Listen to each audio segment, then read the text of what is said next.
Votre rôle en tant que manager, c'est que votre équipe soit performante et que vous ayez de la rétention. C'est-à-dire que les personnes restent chez vous. Vous ne voulez pas obtenir de la performance au prix d'un turnover trop élevé. Or, vous pouvez avoir deux types de collaborateurs. Des collaborateurs retenus ou des collaborateurs fidèles. Les collaborateurs retenus, c'est ceux qui restent chez vous parce qu'ils doivent rester chez vous.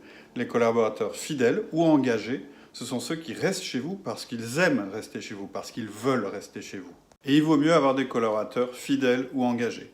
Pourquoi ? Parce qu'ils sont plus productifs, 20% en moyenne, ils ont moins de burn-out, ils sont plus souvent dans l'entreprise, taux d'absentéisme moins élevé. Ils parlent positivement de votre entreprise, à l'extérieur et à l'intérieur, et ils sont en général plus heureux dans leur travail que les personnes qui sont retenues. Alors, qu'est-ce qui fait qu'un employé est retenu chez vous ? Celui qui est retenu, c'est-à-dire qui est chez vous parce qu'il doit être là, en général, c'est parce que le salaire est meilleur, les avantages financiers sont meilleurs ou les avantages en nature, et par ailleurs, il a un environnement de travail qui l'arrange, la proximité du travail, ce genre de choses. Le problème, c'est que vous allez devoir en permanence renchérir, parce que ces avantages-là, les avantages financiers, etc., les primes, les augmentations, toutes ces choses-là, ça agit comme une drogue. On n'en a jamais assez, et plus on en a, et plus l'effet de l'augmentation est faible. Et ce qui se passe de manière inéluctable avec ce genre d'employés, de personnes, que vous avez retenus grâce à des avantages financiers,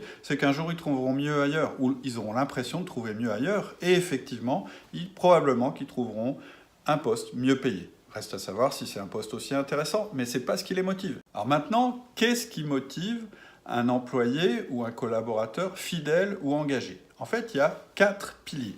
Le premier pilier, c'est la qualité de la relation qu'il aura développée avec son manager et avec ses collaborateurs. Le deuxième pilier, c'est la clarté de ses objectifs et surtout le retour permanent sur sa performance, c'est-à-dire l'information qui lui dit si oui ou non il est en train de performer ou pas. Le troisième pilier, c'est l'adéquation entre les défis qu'il a et sa capacité à les résoudre.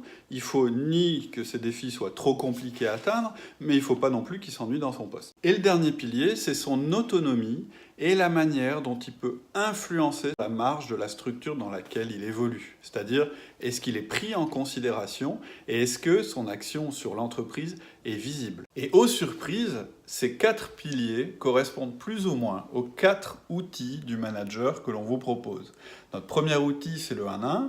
C'est cet entretien que vous passez avec votre collaborateur une fois par semaine pendant une demi-heure et qui vous sert à améliorer la relation et à améliorer la qualité de la communication que vous avez avec lui. Notre deuxième outil, c'est le feedback. Or, le feedback sert justement à donner un retour permanent au collaborateur sur la qualité de sa performance. Notre troisième outil, c'est le coaching.